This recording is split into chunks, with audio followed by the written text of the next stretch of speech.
Seorang pemuda mendorong gerobak kopi keliling di jalanan kota kecil. Di seberang, gadis pewaris toko buku besar menatap keluar dengan tatapan kosong.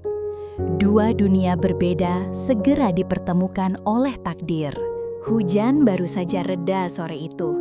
Jalanan kota kecil di pinggir Jakarta masih basah, mengkilap seperti kaca retak yang memantulkan cahaya lampu jalan. Di sudut trotoar, seorang pria muda dengan gerobak kopi berhenti sejenak. Namanya Raka, usia 27 tahun. Bajunya kusam, celana jeansnya sudah memudar, dan sandal jepit yang ia kenakan mulai sobek di bagian samping. Gerobaknya sederhana, terbuat dari kayu lapuk yang dicat ulang dengan warna hijau pucat. Di atasnya ada termos besar berisi air panas, beberapa botol kaca berisi kopi bubuk, gula, susu kental manis, dan gelas plastik murah. Raka menghela napas, lalu meniup uap yang keluar dari termos, seakan ingin menghangatkan dirinya sendiri. Di sekitarnya, orang-orang sibuk berlalu lalang, sebagian memandangnya sekilas lalu melupakan keberadaannya begitu saja. Meski lelah, Raka tetap tersenyum ramah setiap kali ada yang memanggil, "Mas, kopi hitam satu." Tangannya cekatan menuang, mengaduk, dan menyerahkan gelas plastik hangat itu kepada pembeli. Ia selalu berkata, "Makasih ya, semoga rezekinya lancar." Kata-kata itu sederhana, tapi baginya adalah doa kecil yang ia sisipkan untuk orang lain meski dirinya sendiri masih hidup dalam kekurangan. Di seberang jalan, berdiri sebuah bangunan besar dengan kaca bening dan lampu terang yang memancarkan kehangatan. Toko Buku Wijaya, salah satu toko buku terbesar dan tertua di kota itu. Dari luar, toko itu tampak megah, pintunya otomatis terbuka setiap kali ada pembeli masuk. Spanduk iklan besar memamerkan promo buku-buku terbaru.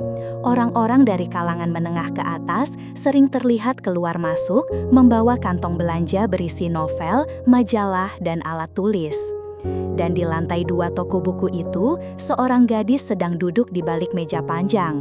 Namanya Naila Wijaya, 24 tahun, cucu dari pendiri toko buku tersebut. Rambut hitamnya tergerai rapi, wajahnya bersih dengan kulit kuning langsat khas perempuan Indonesia. Ia mengenakan kemeja putih sederhana, tapi aura anggun dan terpelajar dari dirinya. Naila sedang membaca sebuah buku filsafat sambil menandai beberapa kalimat dengan stabilo. Sesekali, matanya menoleh ke jendela kaca besar, memperhatikan jalanan yang masih basah oleh hujan. Pandangannya kemudian terhenti pada sosok seorang tukang kopi keliling yang mendorong gerobak di trotoar. Ia melihat bagaimana pria itu bekerja tanpa lelah, meski tubuhnya tampak kurus dan wajahnya penuh keringat. Ada sesuatu yang membuat Naila menahan napas, bukan rasa kasihan semata, tapi semacam kekaguman diam-diam terhadap keteguhan orang itu. Raka tak tahu kalau ia sedang diperhatikan. Ia sibuk melayani beberapa buruh bangunan yang baru saja keluar dari proyek. Tangannya gemetar sedikit saat menuang air panas karena sejak pagi ia belum makan apa-apa. Perutnya hanya diisi dengan sisa nasi semalam dan segelas air putih. Tapi ia tak pernah mengeluh. Dalam hati, Raka selalu berdoa agar dagangannya habis hari itu. Karena kalau tidak, ia tak akan bisa membeli beras untuk ibunya di rumah kontrakan sempit yang mereka tinggali di pinggiran kota. Ayahnya sudah lama tiada, meninggal karena sakit jantung yang tak tertangani akibat tak punya biaya rumah sakit. Sejak itu, Raka menjadi tulang punggung keluarga. Ia pernah bermimpi kuliah, menjadi seseorang yang dihormati, tapi mimpi itu harus terkubur dalam-dalam lembaran rapor SMA yang hanya bisa ia simpan dalam kardus bekas. Sekarang, hidupnya hanyalah roda gerobak kopi yang ia dorong setiap hari, dari pagi hingga larut malam. Sementara itu, dunia Naila sangat berbeda. Ia lahir di keluarga berada, terbiasa dengan kenyamanan. Ayahnya seorang pengusaha buku sukses, ibunya dosen sastra di universitas ternama. Dari kecil, ia sudah terbiasa dengan ruang baca luas, rak-rak penuh buku impor, dan pergaulan dengan anak-anak kalangan elit. Namun, jauh di dalam hatinya, Naila merasa ada kekosongan. Ia sering merasa terjebak dalam dunia yang serba teratur, di mana setiap langkahnya sudah dipetakan, lulus kuliah, melanjutkan bisnis keluarga, menikah dengan pria yang sepadan secara status sosial. Semua itu membuatnya sesak, seperti hidup bukan untuk dirinya sendiri. Dan sore itu, ketika matanya menangkap sosok tukang kopi keliling di seberang jalan, ia merasa ada sesuatu yang berbeda. Sosok itu seakan mewakili kebebasan yang tak pernah ia miliki, kebebasan untuk berjuang, memilih, dan merasakan pahit manisnya hidup tanpa perlindungan harta. Langit semakin gelap, Raka bersiap menutup dagangan karena stok gelas plastiknya sudah habis. Ia duduk sebentar di pinggir trotoar, mengusap keringat di wajahnya. Lalu, entah dorongan apa, Naila bangkit dari kursinya, turun dari lantai 2 dan keluar dari toko buku. Sepatunya menginjak genangan air kecil, menimbulkan cipratan yang membuat rok hitamnya sedikit basah. Namun ia tidak peduli. Langkahnya terus menuju ke arah Raka yang sedang membereskan termos. "Mas, masih ada kopi?" Suara Naila terdengar lembut tapi jelas. Raka menoleh kaget, jarang sekali gadis berpenampilan seperti itu membeli kopi darinya. Dengan sedikit gugup ia menjawab, "Ada mbak, mau kopi hitam atau susu?" "Kopi hitam saja, yang panas," jawab Naila sambil tersenyum tipis. Raka segera menuangkan air panas ke dalam gelas plastik, mencampurnya dengan bubuk kopi dan gula. Tangannya sedikit gemetar, bukan karena lelah, tapi karena ada rasa asing melihat gadis seanggun itu memesan kopi darinya. Setelah selesai, ia menyerahkan gelas itu dengan sopan. "Terima kasih ya mas," ucap Naila. Ia menyesap pelan, lalu menatap Raka sesaat. Ada jeda hening di antara mereka, hanya suara kendaraan yang lalu lalang mengisi udara. Dalam hati, Raka merasa ada sesuatu yang tak biasa. Sementara Naila, untuk pertama kalinya dalam hidupnya, merasakan kehangatan kopi sederhana di gelas plastik yang entah kenapa terasa lebih bermakna daripada semua makanan mahal yang pernah ia nikmati. Dan tanpa mereka sadari, sore itu menjadi awal dari sebuah kisah yang akan mempertemukan dua dunia yang sangat berbeda. Dunia seorang tukang kopi keliling yang miskin dan dunia seorang gadis pewaris toko buku besar yang kaya. Malam telah turun dengan perlahan, menyelimuti kota dengan cahaya lampu jalan yang kekuningan. Raka mendorong gerobaknya menuju kontrakan kecil di gang sempit. Roda gerobaknya berdecit pelan melewati jalanan rusak yang becek sisa hujan. Tubuhnya terasa letih, tapi hatinya masih teringat pada gadis yang tadi sore membeli kopi darinya. Senyum itu, lembut, sederhana, tapi menancap dalam. Ia tidak tahu siapa nama gadis itu, apalagi latar belakangnya. Baginya, ia hanyalah seorang pelanggan biasa. Namun ada sesuatu yang berbeda. Raka bahkan merasa sedikit malu dengan tangannya yang kasar ketika menyerahkan kopi. Takut gadis itu melihat betapa kerasnya hidup yang ia jalani. Sesampainya di rumah kontrakan, Raka disambut suara batuk seorang wanita tua. Itu ibunya, Bu Ratna, yang sejak lama sakit-sakitan karena paru-paru lemah. Kontrakan mereka hanya satu ruangan sempit dengan atap bocor dan dinding lembab. Kasur tipis di sudut ruangan sudah mulai sobek, tapi tetap menjadi tempat beristirahat satu-satunya. "Gimana jualan hari ini, Nak?" Suara ibunya parau, tapi matanya penuh harap. Raka tersenyum meski lelah. "Alhamdulillah Bu, besok kita bisa beli beras lagi." Ia mengeluarkan beberapa lembar uang lusuh dari kantongnya, meletakkannya di atas meja kecil. Ibunya mengusap kepala Raka dengan kasih sayang. "Kamu capek banget, Nak. Kalau ayahmu masih ada, pasti dia nggak tega lihat kamu kerja sekeras ini." Raka menunduk, matanya panas, tapi ia menahannya. "Nggak apa-apa, Bu. Asal ibu sehat, saya kuat kok." Sementara itu, di rumah besar milik keluarga Wijaya, suasana begitu berbeda. Rumah itu bagai istana kecil di pinggiran kota, dengan taman luas, lampu gantung kristal, dan rak buku besar di setiap sudut. Naila baru saja pulang setelah membantu di toko buku. Ia duduk di ruang baca pribadinya, memandangi segelas kopi hitam yang tadi ia beli dari tukang kopi keliling. Gelas plastik itu masih ia simpan di meja, meski kopi di dalamnya sudah dingin. Entah mengapa, ia merasa ada cerita dalam setiap tetes kopi itu. Bukan sekadar minuman, tapi sebuah perjalanan panjang yang ia lihat dari mata pria itu. Tangan kasar yang menuangkan, wajah letih yang tetap tersenyum, dan suara lembut penuh kesopanan. "Naila, kamu melamun lagi," suara ayahnya, Pak Surya Wijaya, membuatnya tersadar. Lelaki itu berusia 55 tahun, tubuh tegap, wajah serius, selalu rapi dengan kemeja mahal. "Enggak ya, cuma lagi mikirin toko," jawab Naila cepat. Pak Surya mendekat, menepuk bahunya. "Bagus, kamu harus banyak belajar. Suatu hari nanti, toko buku itu akan jadi tanggung jawabmu. Ingat, ini warisan keluarga, jangan sampai jatuh ke tangan orang lain." Naila tersenyum kaku. Ia tahu maksud ayahnya baik, tapi hatinya terasa berat.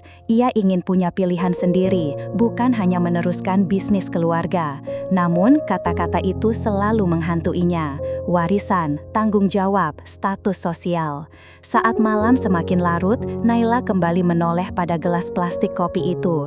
Dalam hati ia berbisik, siapa sebenarnya pria itu?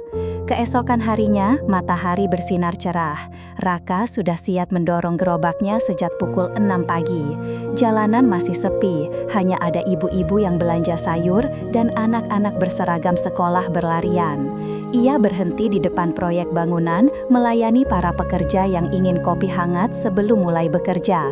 Setelah itu, ia berjalan lagi ke arah pusat kota. Hari itu, takdir membawanya kembali ke depan toko buku Wijaya.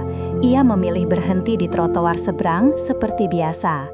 Pelanggannya cukup banyak di sekitar sana, pegawai kantor, mahasiswa, hingga satpam toko. Siang itu, ketika matahari terik menyengat, pintu kaca toko terbuka. Dari dalam, muncul sosok yang sama, Naila. Rambutnya dikuncir sederhana, menggunakan blus biru muda dan celana panjang hitam. Matanya langsung tertuju pada gerobak kopi di seberang jalan. Dengan langkah mantap, ia kembali menghampiri Raka. "Mas, kopi hitam lagi ya?" Raka sedikit terkejut, tapi segera menyiapkan pesanan. "Baik, Mbak, panas atau dingin?" "Panas, seperti kemarin." Sambil menunggu, Naila memperhatikan gerobak tua itu. Catnya mengelupas, termosnya berkarat, tapi semuanya tertata rapi. Ada ketelitian dalam kesederhanaan. "Mas, udah lama jualan kopi?" tanya Naila tiba-tiba. Raka tersenyum, menatap sekilas. "Udah lumayan lama, Mbak, dari lulus SMA sampai sekarang." "Berarti setiap hari keliling begini?" "Iya, kalau nggak keliling, ya nggak makan," jawab Raka sambil tertawa kecil, meski terdengar gitir. Naila terdiam, kata-kata itu menohoknya. Ia tak bisa membayangkan, hidup harus selalu berjuang hanya untuk sekedar makan. Sementara dirinya, makan 3 kali sehari sudah tersedia tanpa harus berpikir. Ketika kopi siap, Naila mengambilnya dengan hati-hati. Kali ini ia tidak langsung pergi, melainkan berdiri sebentar menatap wajah Raka. Ada sorot mata penuh keteguhan bercampur dengan kelelahan yang tak bisa ia sembunyikan. "Terima kasih ya Mas," ucap Naila lagi, dengan nada yang lebih hangat. Raka hanya mengangguk, tidak tahu harus berkata apa.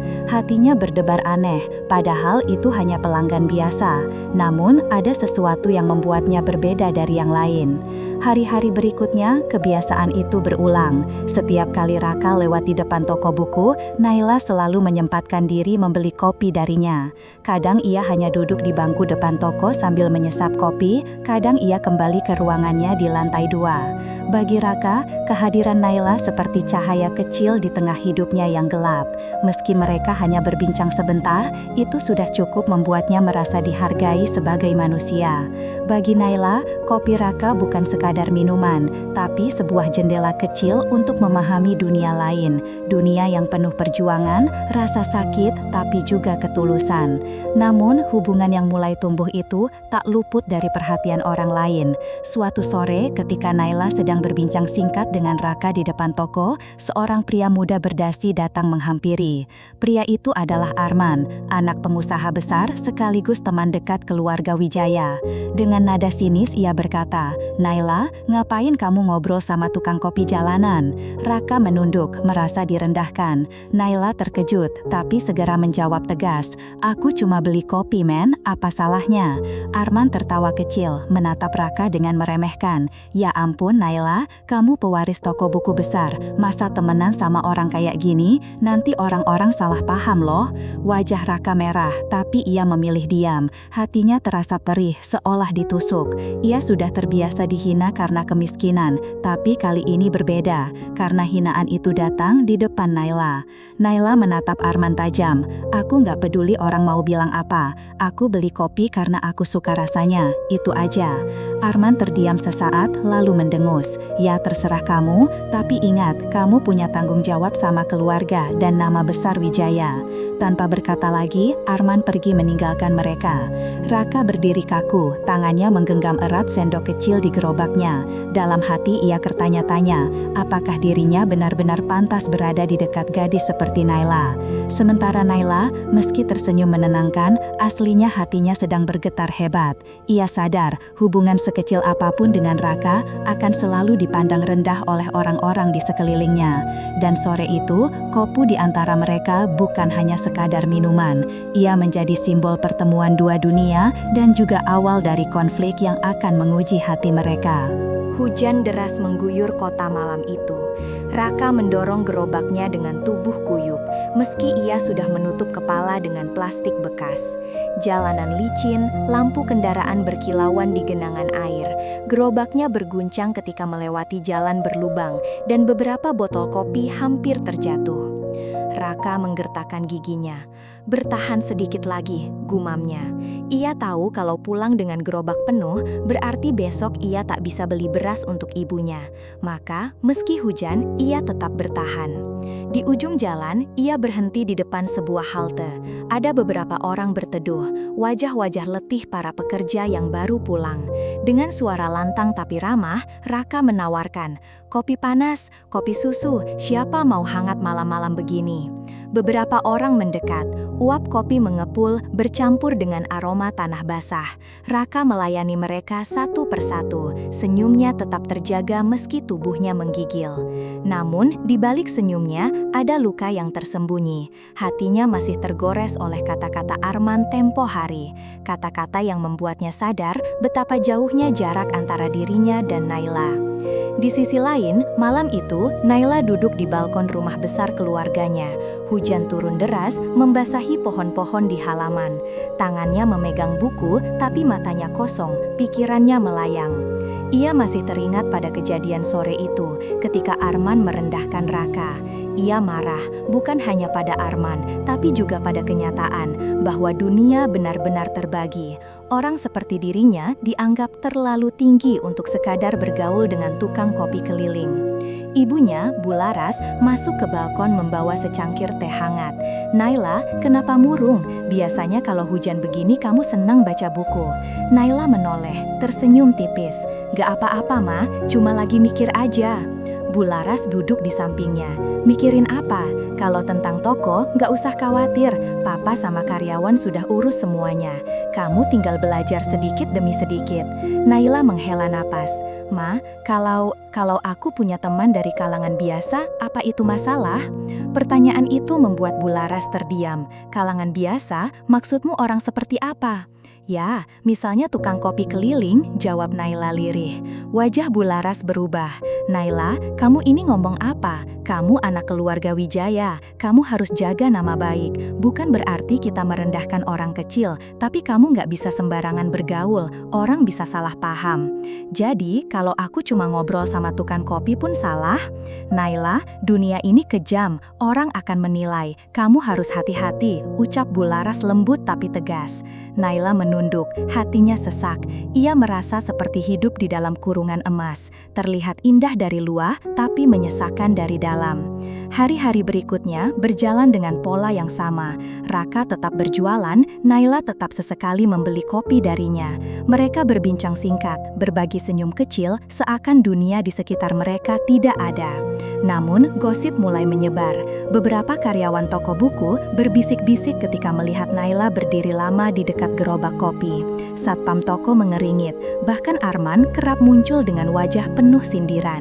Suatu sore, setelah Naila membeli kopi, Arman mendekatinya lagi. Kali ini nadanya lebih serius. "Naila, aku tahu kamu orang baik, tapi jangan sampai kebaikanmu bikin masalah. Orang-orang sudah ngomong, katanya kamu dekat sama tukang kopi jalanan itu." "Aku nggak peduli orang ngomong apa," jawab Naila dingin. "Tapi papa kamu peduli, nama besar keluargamu taruhannya. Kamu itu calon penerus bisnis besar, bukan orang sembarangan. Masa depanmu jelas, Naila, jangan kotori dengan hal-hal kecil." Kata-kata itu menohok, tapi Naila menatap balik dengan mata berkaca-kaca. "Hal kecil, menurut kamu, menghargai orang itu hal kecil?" Arman terdiam, lalu menghela napas panjang. "Aku cuma nggak mau kamu nyesel. Dunia kita beda, Nay, beda banget." Tanpa menunggu jawaban, Arman pergi. Naila berdiri kaku. Ia tahu kata-kata Arman ada benarnya, tapi hatinya menolak. Ia merasakan sesuatu yang tak bisa dijelaskan ketika bersama Raka, sesuatu yang lebih jujur daripada semua kemewahan yang ia miliki. Sementara itu, di kontrakan sempitnya, Raka merawat ibunya yang semakin sering batuk. Malam itu, suara batuk Bu Ratna terdengar keras, membuat Raka panik. "Ibu, minum obat dulu ya," katanya sambil menuangkan air ke gelas plastik. Ibunya menatapnya dengan mata lemah. "Nak, kamu capek banget ya, dari pagi jualan, sekarang masih harus urus ibu." Raka senyum, meski matanya berkaca-kaca. "Nggak apa-apa, Bu, ibu jangan mikirin saya, yang penting ibu sehat." Bu Laras mengelus pipi anaknya. "Kamu terlalu baik, Raka, tapi ibu takut kamu nggak punya masa depan, hidupmu cuma habis di jalan dengan gerobak itu." Kata-kata ibunya menusuk hati Raka. Ia tahu ibunya tidak bermaksud jahat, tapi itu kenyataan. Kadang ia bertanya pada dirinya sendiri, sampai kapan ia bisa bertahan dengan cara ini? Di benaknya, bayangan Naila muncul. Gadis itu seperti cahaya di tengah gelapnya hidupnya. Tapi ia sadar, cahaya itu terlalu jauh untuk diraih. Beberapa hari kemudian, kejadian yang tak terduga terjadi. Saat Naila sedang membeli kopi, tiba-tiba hujan deras turun. Raka buru-buru menarik terpal untuk menutup gerobaknya. "Naila, ayo berteduh di sana," katanya sambil menunjuk ke emperan toko sebelah. Mereka berlari kecil, berdiri berdampingan di bawah atap sempit. Hujan deras mengguyur, menimbulkan suara berisik di sekitar mereka. Untuk pertama kalinya, mereka berbicara cukup lama. Naila bertanya tentang keluarga Raka, tentang mimpinya yang tak pernah tersampaikan. Raka bercerita dengan suara tenang, meski matanya sesekali menerawang jauh. "Aku dulu pengen banget kuliah, Mbak, tapi setelah ayah meninggal, aku harus kerja. Mimpi itu harus dikubur." Naila menatapnya dalam-dalam. "Kamu masih bisa bermimpi, Mas, gak ada yang terlambat." Raka senyum pahit. "Kalau buat orang kaya, mungkin iya, tapi buat orang miskin kayak aku, bermimpi itu cuma bikin sakit." Kata-kata itu membuat Naila terdiam, hatinya perih, seperti disayat. Ia baru benar-benar menyadari betapa berbeda dunia mereka. Namun, di balik perbedaan itu, ada sesuatu yang sama. Luka Raka karena kemiskinan, luka Naila karena terjebak dalam dunia yang tak ia pilih. Dan malam itu, di bawah hujan deras, dua luka itu saling bersentuhan. Tapi takdir seakan ingin menguji mereka lebih keras. Saat mereka masih berteduh, tiba-tiba hujan deras turun. Raka buru-buru menarik terpal untuk menutup gerobaknya. "Naila, ayo berteduh di sana," katanya sambil menunjuk ke emperan toko sebelah. Mereka berlari kecil, berdiri berdampingan di bawah atap sempit. Hujan deras mengguyur, menimbulkan suara berisik di sekitar mereka. Untuk pertama kalinya, mereka berbicara cukup lama. Naila bertanya tentang keluarga Raka, tentang mimpinya yang tak pernah tersampaikan. Raka bercerita dengan suara tenang, meski matanya sesekali menerawang jauh.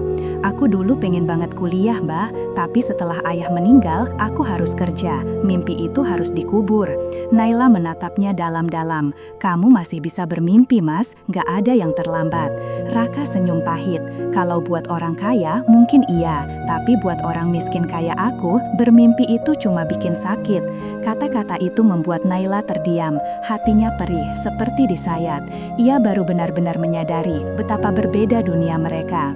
Namun, di balik perbedaan itu, ada sesuatu yang sama. Luka Raka karena kemiskinan, luka Naila karena terjebak dalam dunia yang tak ia pilih. Dan malam itu, di bawah hujan deras, dua luka itu saling bersentuhan. Tapi takdir seakan ingin menguji mereka lebih keras. Saat mereka masih berteduh, tiba-tiba hujan deras turun. Raka buru-buru menarik perpal untuk menutup gerobaknya. "Naila, ayo berteduh di sana," katanya sambil menunjuk ke emperan toko sebelah. Mereka berlari kecil, berdiri berdampingan di bawah atap sempit. Hujan deras mengguyur, menimbulkan suara berisik di sekitar mereka. Untuk pertama kalinya, mereka berbicara cukup lama. Naila bertanya tentang keluarga Raka, tentang mimpinya yang tak pernah tersampaikan. Raka bercerita dengan suara tenang, meski matanya sesekali menerawang jauh. "Aku dulu pengen banget kuliah, Mbah, tapi setelah ayah meninggal, aku harus kerja. Mimpi itu harus dikubur." Naila menatapnya dalam-dalam. "Kamu masih bisa bermimpi, Mas, nggak ada yang terlambat." Raka senyum pahit. "Kalau buat orang kaya, mungkin iya, tapi buat orang miskin kayak aku, bermimpi itu cuma bikin sakit." Kata-kata itu membuat Naila terdiam, hatinya perih seperti disayat. Ia baru benar-benar menyadari betapa berbeda dunia mereka. Namun, di balik perbedaan itu ada sesuatu yang sama. Luka Raka karena kemiskinan, luka Naila karena terjebak dalam dunia yang tak ia pilih. Dan malam itu, di bawah hujan deras, dua luka itu saling bersentuhan. Tapi takdir seakan ingin menguji mereka lebih keras. Saat mereka masih berteduh, tiba-tiba hujan deras turun. Raka buru-buru menarik terpal untuk menutup gerobaknya. "Naila, ayo berteduh di sana," katanya sambil menunjuk ke emperan toko sebelah. Mereka berlari kecil, berdiri berdampingan di bawah atap sempit. Hujan deras mengguyur, menimbulkan suara berisik di sekitar mereka. Untuk pertama kalinya, mereka berbicara cukup lama. Naila bertanya tentang keluarga Raka, tentang mimpinya yang tak pernah tersampaikan. Raka bercerita dengan suara tenang, meski matanya sesekali menerawang jauh. "Aku dulu pengen banget kuliah, Mbah, tapi setelah ayah meninggal, aku harus kerja. Mimpi itu harus dikubur." Naila menatapnya dalam-dalam. "Kamu masih bisa bermimpi, Mas, nggak ada yang terlambat." Raka senyum pahit. "Kalau buat orang kaya, mungkin iya, tapi buat orang miskin kayak aku, bermimpi itu cuma bikin sakit." Kata-kata itu membuat Naila terdiam, hatinya perih seperti disayat. Ia baru benar-benar menyadari betapa berbeda dunia mereka. Malam itu, selepas kejadian di depan toko, Raka pulang dengan hati remuk. Roda gerobaknya berdecit pelan, seolah ikut merasakan luka yang menyesakan. Hujan sudah reda, tapi genangan masih membasahi jalanan. Raka mendorong gerobak melewati ganggang sempit menuju kontrakan, kepalanya tertunduk, pikirannya penuh dengan kata-kata tajam dari ayah Naila, "Ingat tempatmu." Sampainya di kontrakan, ia duduk lunglai di lantai. Gerobak dibiarkan di luar, tidak dibersihkan seperti biasanya. Tangannya menutupi wajah, tubuhnya gemetar bukan karena dingin, tapi karena rasa malu yang membakar dada. Bu Ratna keluar dari dalam kamar kecil, batuknya masih terdengar keras. "Nak, kenapa murung? Dagangan gak laku ya?" Raka menggeleng, suaranya serak. "Bukan, Bu, cuma tadi ada orang yang ngomong kasar sama saya." Ibunya mendekat, menatap penuh kasih. "Raka, dari dulu hidup kita memang susah. Orang sering merendahkan kita, tapi jangan biarkan kata-kata mereka bikin kamu patah. Kamu kerja keras itu jauh lebih mulia daripada orang yang hidup dari harta tapi suka menghina." Raka terdiam, air matanya jatuh tanpa bisa ia tahan. "Tapi Bu, kenapa ya? Rasanya sakit banget kalau dihina di depan orang yang saya hormati." Ibunya tersenyum tipis meski wajahnya pucat. "Karena kamu punya hati, Nak. Orang miskin mungkin gak punya harta, tapi punya rasa. Dan justru itu yang membuat kita tetap manusia." Kalimat itu menenangkan, tapi luka di hati Raka belum sembuh. Ia tahu hidupnya memang selalu di bawah, tapi kali ini rasa tidak pantas itu menancap terlalu dalam. Sementara itu di rumah megah keluarga Wijaya, suasana tegang menyelimuti ruang makan. Pak Surya duduk dengan wajah keras, sementara Naila menunduk menatap piringnya yang masih penuh. "Naila, Papa nggak mau lihat kamu dekat-dekat lagi dengan tukang kopi itu. Kamu ngerti?" Suara Pak Surya terdengar tegas, hampir seperti perintah. Naila berusaha tenang. "Pa, dia orang baik, dia kerja keras. Kenapa Papa langsung merendahkan dia?" Pak Surya menatap tajam. "Karena dunia kita beda, Naila. Kamu itu pewaris bisnis besar. Hidupmu bukan cuma milikmu sendiri. Kamu bawa nama keluarga. Dan orang seperti dia tidak akan pernah bisa masuk ke dunia kita." "Kenapa tidak, Pak? Apa karena dia miskin?" Suara Naila bergetar, tapi penuh keberanian. "Ya, karena dia miskin. Kamu harus sadar, cinta atau pertemanan itu nggak cukup kalau tidak seimbang. Percaya sama Papa, kamu akan sengsara kalau memaksakan hidup dengan orang yang nggak setara." Naila terdiam, matanya panas, dadanya sesak. Ia ingin berteriak, ingin berkata bahwa harta bukan segalanya, tapi ia tahu ayahnya tak akan mengerti. Bularas mencoba menengahi. "Surya, mungkin Naila cuma kagum sama ketekunan pria itu, bukan berarti ada apa-apa." Pak Surya menghela napas panjang. "Aku nggak mau ambil resiko. Mulai besok Naila, jangan pernah keluar toko sendirian. Kalau mau beli kopi, suruh satpam saja." Kata-kata itu membuat Naila merasa terkurung lebih dalam. Ia menunduk, menahan air mata yang hampir tumpah. Malam itu, meski duduk di meja makan penuh hidangan, ia merasa lapar akan kebebasan yang tak pernah bisa ia raih. Keesokan paginya, Raka kembali mendorong gerobaknya, tapi langkahnya berat, senyumnya hambar. Pelanggan yang biasanya disambut hangat, kini hanya ia layani seadanya. Beberapa orang bahkan bertanya, "Mas, kok murung? Biasanya ramah banget." Raka hanya menjawab singkat, "Capek, Bang." Dalam hati ia merasa goyah. Untuk pertama kalinya, ia ragu pada pekerjaannya sendiri. Ia mulai berpikir, apakah benar kata mereka? Apakah aku hanya buang-buang waktu dengan gerobak ini? Namun ketika melihat beberapa pekerja tersenyum setelah menyeruput kopi buatannya, ada sedikit rasa lega. Setidaknya aku masih berguna untuk orang lain, batinnya. Siang itu, ia kembali berhenti di dekat toko buku Wijaya. Tapi berbeda dari biasanya, Naila tidak muncul. Ia hanya menatap gedung besar itu dari seberang jalan, merasa asing, seolah dinding kaca toko itu adalah tembok tak kasat mata yang memisahkan mereka. Di lantai 2 toko, Naila duduk termenung. Ia ingin keluar, membeli kopi seperti biasa, tapi satpam sudah mendapat instruksi dari ayahnya untuk menemaninya kemanapun ia pergi. Dan hari itu, Arman sengaja datang membawa sekotak kue. Arman menerima kotak itu tanpa ekspresi. "Makasih, Man." Arman duduk di seberang. "Aku tahu kamu masih mikirin tukang kopi itu, tapi percaya, Nay, kamu cuma iba. Itu bukan cinta. Kamu berhak dapat yang lebih baik." Arman terdiam sesaat, lalu senyum sinis. "Hargai boleh, tapi jangan sampai jatuh hati. Kamu tahu konsekuensinya." Kata-kata itu membuat Naila makin sesak. Ia merasa seakan semua orang mengatur hatinya. Sementara itu, bayangan Raka terus muncul di benaknya. Wajah letih tapi jujur, tangan kasar tapi tulus, kata-kata sederhana yang selalu penuh doa. Malam harinya, Naila memberanikan diri keluar tanpa sepengetahuan ayahnya. Ia menyelinap dari pintu belakang toko, mengenakan jaket dan topi untuk menyamarkan diri. Langkahnya cepat menuju arah biasa Raka berjualan. Dan benar, di ujung jalan ia melihat gerobak hijau pucat itu. Raka sedang duduk lelah di bangku kayu, menatap kosong. "Mas Raka," suara Naila lirih memecah malam.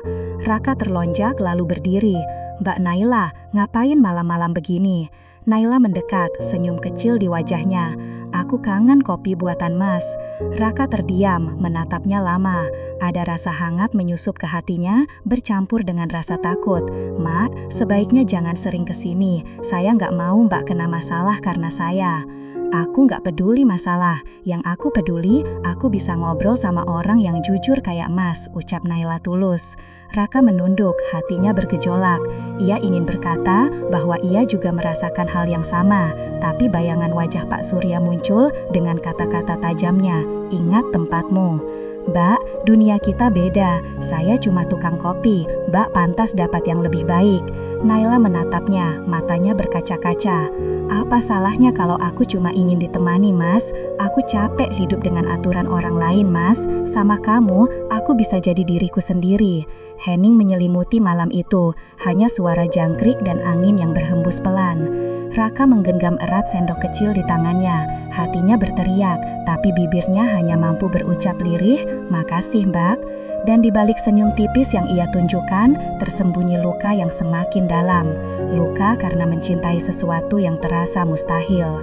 Beberapa hari kemudian, kabar mulai beredar. Beberapa karyawan toko melihat Naila keluar malam diam-diam. Arman mendengar gosip itu dan tanpa menunggu, ia langsung melapor pada Pak Surya. Suasana rumah keluarga Wijaya meledak. Pak Surya marah besar, wajahnya merah padam. "Naila, kamu tega mempermalukan keluarga ini?" Suaranya menggelegar di ruang tamu. Naila berdiri kaku, tubuhnya gemetar. "Pak, aku cuma beli kopi, aku cuma ngobrol sebentar. Cukup, mulai sekarang Papa larang kamu keluar toko tanpa izin. Dan soal tukang kopi itu, Papa nggak akan biarkan dia dekati kamu lagi." Air mata Naila jatuh, ia merasa tercekik, hidupnya semakin sempit. Tapi di balik tangisnya, ada api kecil yang menyala, tekad untuk tidak menyerah. Sementara Raka di kontrakannya menerima kadar pahit dari seorang pelanggan yang kebetulan bekerja di toko buku. Katanya, keluarga Wijaya benar-benar marah karena kedekatannya dengan Naila. Raka duduk terdiam lama. Dalam hati ia bergumam, "Mungkin ini saatnya aku menjauh untuk kebaikannya." Dan malam itu, dua hati yang saling merindukan terpisah oleh tembok besar bernama status sosial. Hari-hari berikutnya terasa hampa bagi Raka. Biasanya, setiap sore ia menanti sesosok gadis yang datang dengan senyum lembut, meminta kopi hitam sederhana. Tapi kini, bayangan itu lenyap. Naila tak pernah muncul lagi di depan toko buku. Raka tetap mendorong gerobaknya setiap hari, namun semangatnya meredup. Ia masih melayani pelanggan dengan ramah, tapi hatinya kosong. Malam-malam ia terjaga, memandangi langit-langit kontrakan yang kusam, membayangkan wajah Naila yang terakhir kali datang diam-diam. Kata-kata ayahnya terus menghantui, "Ingat tempatmu." Di sampingnya, ibunya terbaring lemah. Batuknya semakin sering, napasnya terdengar berat. Uang hasil jualan kopi habis lebih cepat karena sebagian harus dipakai untuk membeli obat. Kadang, Raka terpaksa menahan lapar agar ibunya tetap makan. Suatu malam, ketika ia sedang mencatat sisa uang di buku kecil, Bu Ratna berkata lirih, "Nak, kalau kamu capek, berhentilah. Hidup jangan cuma diisi kerja keras. Kamu juga berhak bahagia." Raka tersenyum pahit. "Bahagia itu apa, Bu? Rasanya terlalu jauh untuk orang kayak saya." Air mata Bu Ratna jatuh. Ia tahu anaknya memendam terlalu banyak luka. Sementara itu, Naila hidup dalam pengawasan ketat. Setiap kali ia ingin keluar, selalu ada satpam yang membuntuti. Di toko buku, karyawan menatapnya penuh tanda tanya. Sementara Arman makin sering datang, seolah ingin menunjukkan bahwa dialah calon yang pantas untuk mendampingi Naila. Pak Surya semakin keras. Setiap kali topik tukang kopi itu muncul, wajahnya berubah marah. "Lupakan saja Naila, itu cuma fase. Kamu akan sadar sendiri nanti." Tapi Naila tahu, perasaan yang ia rasakan bukan sekedar fase. Ia rindu percakapan sederhana di bawah hujan, rindu aroma kopi panas di gelas plastik, rindu tatapan jujur yang tak pernah ia temui di dunia penuh kepura-puraan. Di kamar, Naila sering duduk di lantai, menatap gelas plastik bekas kopi yang ia simpan diam-diam. Meski warnanya sudah buram, baginya itu simbol kehangatan, sesuatu yang nyata. Suatu sore, hujan turun deras. Naila berdiri di jendela lantai 2, menatap jalanan. Ia melihat sosok familiar mendorong gerobak di bawah derasnya hujan. Tanpa payung, tubuhnya kuyup. Itu Raka. Hatinya terhimpit. Ia tak tahan lagi. Dengan cepat, Naila mengambil jaket dan berlari keluar, meski satpam mencoba menahan. "Nona, jangan keluar, hujan deras," seru satpam. "Aku harus," jawab Naila tegas, lalu berlari menyeberang jalan. Raka menoleh, terkejut ketika melihat Naila berlari ke arahnya. "Mbak Naila, kenapa keluar hujan-hujan begini?" Naila terengah, rambutnya basah, wajahnya pucat tapi penuh tekad. Aku nggak peduli hujan, aku cuma mau bilang, aku nggak sanggup pura-pura lagi. Raka terdiam, hatinya bergetar. Mbak, jangan begini, nanti keluarga Mbak marah lagi. Aku nggak peduli, suara Naila pecah. Aku capek hidup dengan aturan mereka. Sama Mas, aku bisa jadi diriku sendiri. Apa itu salah? Air hujan bercampur dengan air matanya. Raka ingin menghapus tangis itu, tapi tangannya gemetar, takut dianggap lancang. Mbak, saya ini cuma tukang kopi. Hidup saya penuh kekurangan. Mbak pantas dapat orang yang lebih baik. Naila menatapnya, matanya merah. Orang lebih baik menurut siapa? Menurut Papa, menurut Arman, atau menurut dunia yang cuma peduli sama harta? Aku nggak butuh itu, aku butuh ketulusan. Hening, hujan semakin deras, menutupi suara kendaraan yang lewat. Raka menggertakkan gigi, hatinya ingin berteriak, ingin memeluk Naila dan berkata ia juga merasakan hal yang sama. Tapi, bayangan wajah ibunya, ayah Naila, dan hinaan Arman membuatnya lumpuh. Aku nggak bisa Mbak, ucapnya akhirnya, suaranya serak. Naila terhenyak, wajahnya hancur. Ia mundur selangkah, lalu berlari pergi menembus hujan, meninggalkan Raka berdiri kaku di trotoar. Dan malam itu, untuk pertama kalinya, Naila merasa benar-benar sendirian. Beberapa hari setelah kejadian itu, Raka mendapati ibunya semakin kritis. Suatu malam, batuk Bu Ratna tak berhenti. Tubuhnya gemetar, napasnya sesak. "Ibu, bertahan Bu," Raka panik, memeluk ibunya. Dengan suara parau, Bu Ratna berbisik, "Nak, kalau ibu nggak ada lagi, jangan berhenti bermimpi. Hidupmu jangan cuma jadi roda gerobak, kamu harus lebih dari itu." Air mata Raka tumpah. "Jangan ngomong begitu Bu, ibu harus sembuh, saya butuh ibu." Tapi, beberapa saat kemudian, tubuh Bu Ratna melemah, matanya terpejam. "Ibu, ibu!" Raka berteriak, mengguncang tubuh ibunya yang tak lagi bergerak. Malam itu, kontrakan kecil dipenuhi isak tangis. Raka kehilangan satu-satunya orang yang selalu percaya padanya. Kabar kematian Bu Ratna sampai ke telinga Naila lewat seorang karyawan toko yang tinggal dekat kontrakan Raka. Naila terdiam lama, lalu diam-diam pergi melayat tanpa sepengetahuan ayahnya. Di kontrakan sempit itu, ia melihat Raka duduk di samping jenazah ibunya. Wajahnya pucat, matanya bengkak.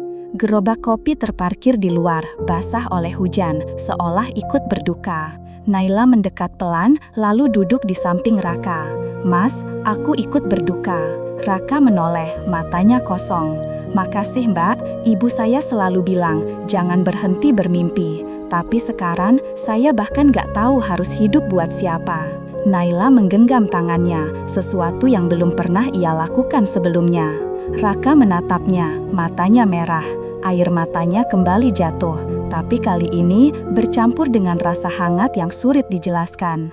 Untuk pertama kalinya, ia merasa tidak sendirian dalam duka. Namun, kebersamaan itu tidak berlangsung lama. Malam itu juga, Arman muncul di kontrakan, membawa 2 orang suruhan. Wajahnya dingin, penuh amarah. "Naila, kamu di sini, papa kamu cari-cari, kamu bikin keluarga kamu malu." Naila berdiri, wajahnya menantang. "Aku nggak peduli Arman." Arman menatap Raka dengan tatapan merendahkan. "Dan kamu, berhenti dekati Naila, kalau nggak, kamu akan menyesal." Raka berdiri, tubuhnya gemetar, tapi ia berusaha tegas. "Saya nggak pernah punya niat jahat, saya cuma manusia biasa." Arman mendengung, lalu pergi sambil menarik lengan Naila. Naila berusaha melepaskan diri, tapi akhirnya ikut terpaksa dibawa. Raka hanya bisa menatap dari kejauhan, dadanya sesak. Malam itu, ia merasa kehilangan segalanya, ibunya, mimpinya, dan bahkan gadis yang membuat hidupnya berarti. Namun, jauh di dalam hatinya, sebuah api kecil menyala. Api yang lahir dari duka, penghinaan, dan cinta yang terlarang. Api yang suatu hari nanti bisa membakar semua batas yang memisahkan dunia miskin dan kaya. 3 hari setelah pemakaman Bu Ratna, kontrakan kecil itu terasa sepi. Bau dupa masih tercium samar, kain putih menutupi jendela, dan bunga layu berserakan di sudut ruangan. Raka duduk diam di lantai, memandangi foto ibunya yang tersenyum dalam bingkai murahan. Sejak ibunya pergi, hari-hari Raka berjalan seperti tanpa arah. Ia tetap mendorong gerobak kopi, tapi hanya sekedar untuk bertahan hidup. Senyum hamahnya hilang, tubuhnya semakin kurus, matanya sayu. Para pelanggan yang biasanya menyapanya hangat, kini hanya mendapat jawaban singkat. Namun, kata-kata terakhir ibunya selalu bergaung di telinga, "Jangan berhenti bermimpi." Kadang, Raka menangis diam-diam di balik gerobak. Ia tahu ibunya ingin ia punya hidup lebih baik, tapi bagaimana mungkin ia mewujudkan itu dengan keadaan seperti sekarang? Sementara itu, di rumah keluarga Wijaya, Naila juga merasakan luka yang dalam. Sejak pemakaman Bu Ratna, ia dilarang keras menemui Raka lagi. Pak Surya bahkan menambah jumlah satpam untuk mengawasinya. Namun, Naila bukan anak kecil lagi. Malam-malam, ia duduk di kamarnya, menatap gelap, hatinya memberontak. Ia merasa semakin yakin bahwa kebahagiaan sejati tidak bisa ditentukan oleh status atau harta. Arman makin sering datang, membawa bunga, hadiah, dan senyum penuh percaya diri. Tapi, setiap kali Naila melihatnya, ia hanya merasa mual. "Naila," kata Arman suatu sore, "aku serius sama kamu. Aku bisa kasih semua yang kamu mau. Rumah mewah, mobil, liburan ke luar negeri. Kamu gak akan pernah kekurangan."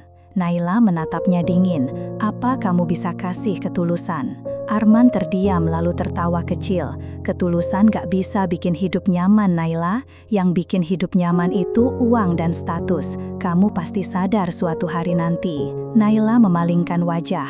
Dalam hati, ia bertekad, "Aku lebih baik hidup susah bersama orang jujur daripada hidup mewah tapi penuh kepalsuan." Suatu malam, ketika Raka sedang membereskan gerobak, seorang pria tua mendekat.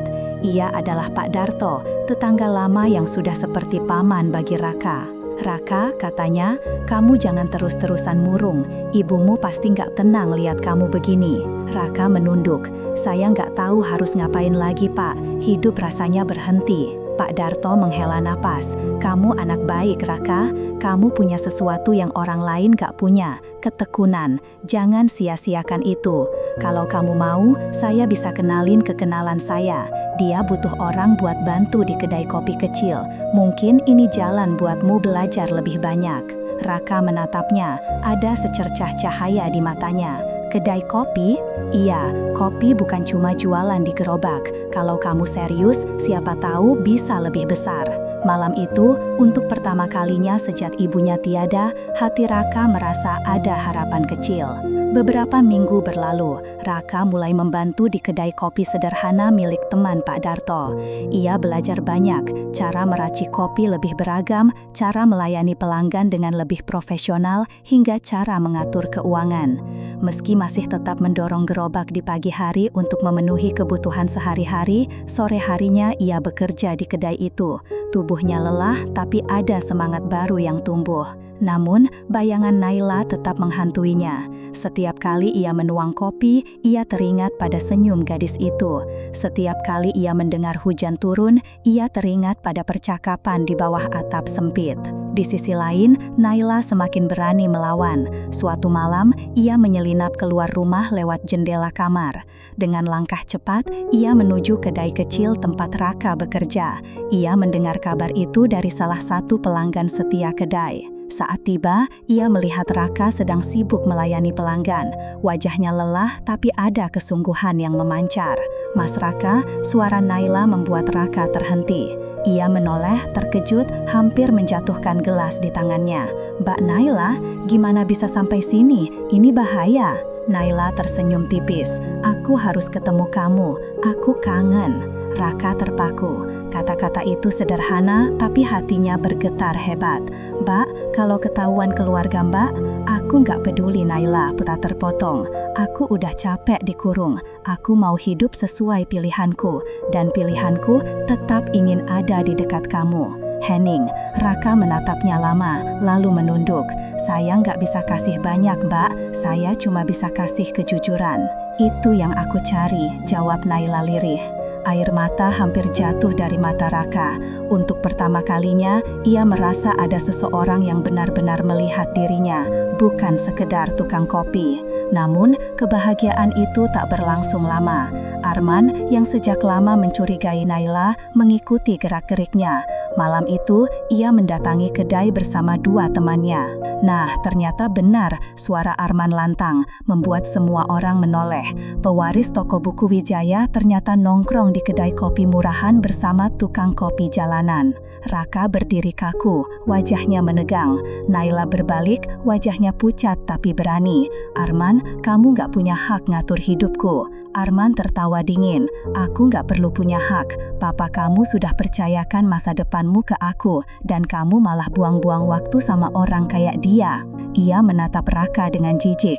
Dengar ya tukang kopi, jauhi Naila, atau aku yang akan pastikan hidupmu makin sengsara. Naila membela Raka, melindungi Raka. Kalau kamu berani sentuh dia, kamu harus hadapi aku dulu. Keributan itu membuat pemilik kedai turun tangan, meminta mereka semua keluar.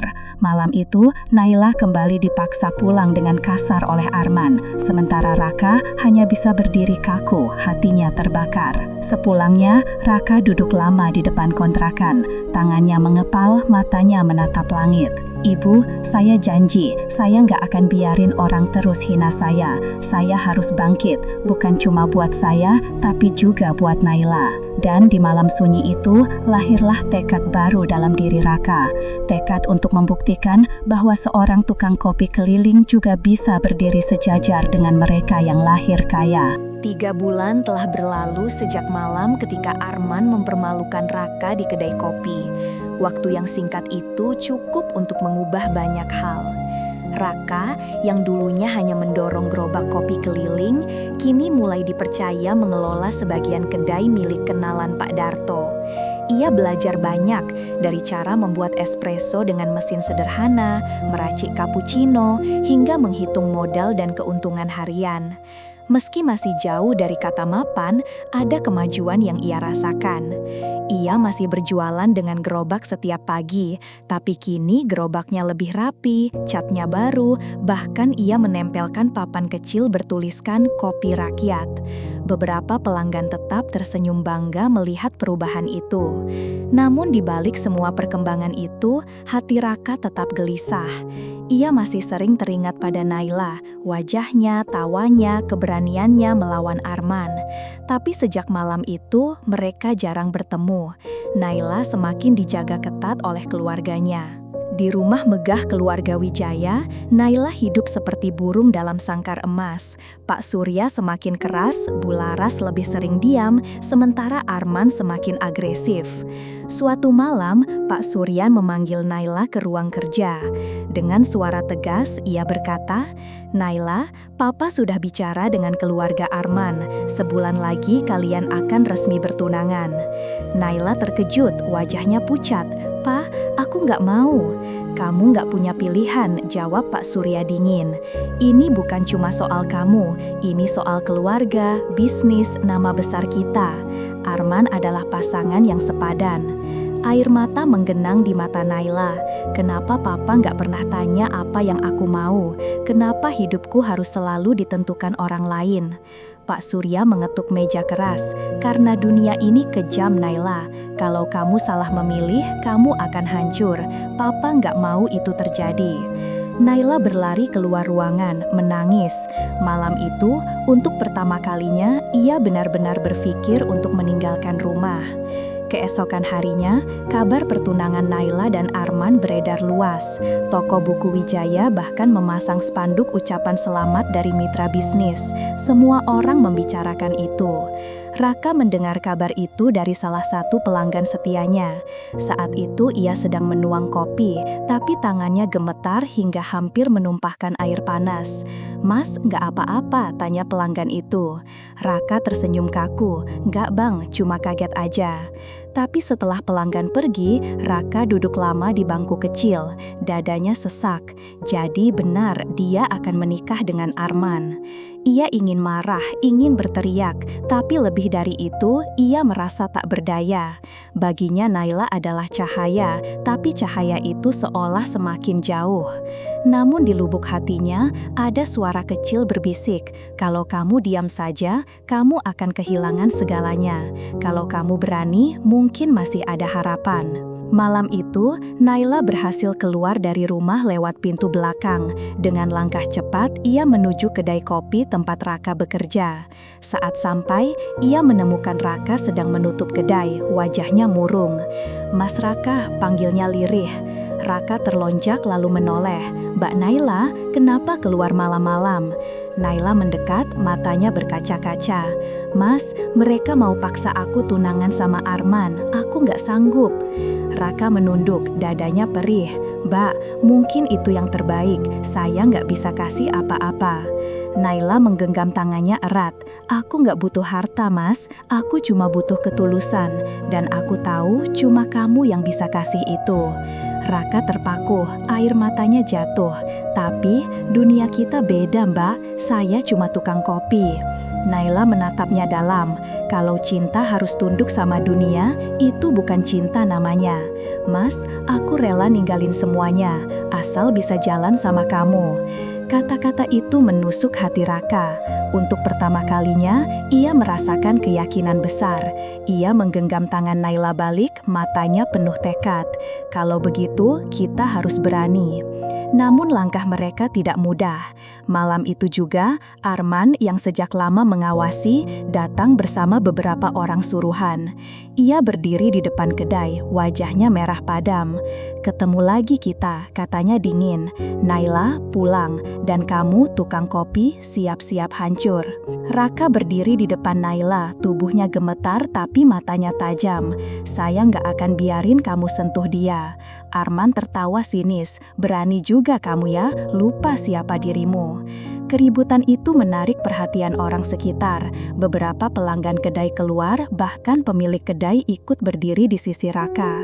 "Cukup, Man," Naila berteriak. "Aku nggak mau sama kamu. Aku cinta Raka." Suasana hening seketika. Kata-kata itu meluncur begitu saja, terdengar oleh semua orang. Wajah Arman memerah, tangannya mengepal. "Kamu gila, Naila? Kamu mau buang masa depan demi tukang kopi ini?" "Ya, karena dia jujur, tulus, dan berani. Hal-hal yang gak pernah aku lihat dari kamu," Naila menjawab dengan lantang. Kerumunan mulai berbisik. Beberapa orang memandang Arman dengan sinis. Tak lama kemudian, sebuah mobil hitam berhenti. Dari dalam keluar Pak Surya. Wajahnya kaku, matanya menatap tajam ke arah putrinya. "Naila," suaranya berat, "pulang sekarang." "Tidak, Pak," jawab Naila, air matanya jatuh. "Aku nggak mau hidup dalam kebohongan lagi. Aku pilih jalanku sendiri." Pak Surya menatapnya lama, lalu menoleh ke Raka. "Kamu sadar nggak apa yang kamu lakukan? Kamu hancurkan nama keluarga saya." Raka menunduk, lalu dengan suara mantap berkata, "Pak, saya tahu saya nggak selevel dengan keluarga Bapak, tapi saya nggak pernah punya niat buruk. Saya cuma cinta Naila dengan cara sederhana yang saya bisa." Kerumunan terdiam. Kata-kata itu sederhana tapi menggetarkan. Pak Surya menghirup nafas panjang, wajahnya melembut sedikit. "Kamu pikir cinta cukup buat hidup? Hidup itu butuh lebih dari itu." Naila mendekat kepada ayahnya, matanya berkaca. "Pa, hidup tanpa kebebasan itu bukan hidup. Kalau Papa sayang aku, biarkan aku pilih." Keheningan panjang menyelimuti malam itu. Pak Surya menutup mata, lalu membuka lagi dengan tatapan penuh dilema. Akhirnya, ia berkata lirih, "Kalau itu jalanmu, tanggung sendiri konsekuensinya." Lalu ia berbalik, masuk ke mobil, meninggalkan mereka. Arman masih berdiri dengan wajah marah, tapi ia tak bisa berbuat banyak. Kerumunan mulai mencibirnya, dan dengan kesal ia pergi. Malam itu, di bawah langit kota yang basah oleh hujan, Raka dan Naila berdampingan. Mereka tahu jalan di depan akan penuh rintangan, tapi setidaknya mereka tidak lagi sendirian. Raka menggenggam tangan Naila erat, "Mbak, apa kamu yakin?" Naila tersenyum di balik air matanya. "Aku yakin, kita mungkin miskin secara harta, tapi kaya dengan keberanian, dan itu cukup untukku." Raka menatapnya, hatinya bergetar. Untuk pertama kalinya, ia percaya mimpi yang selalu dianggap mustahil kini punya kesempatan untuk hidup. Dan malam itu, dua dunia yang selama ini terpisah akhirnya bertabrakan, bukan untuk saling menghancurkan, tapi untuk menciptakan jalan baru. Jalan yang sederhana, penuh luka, tapi juga penuh cinta.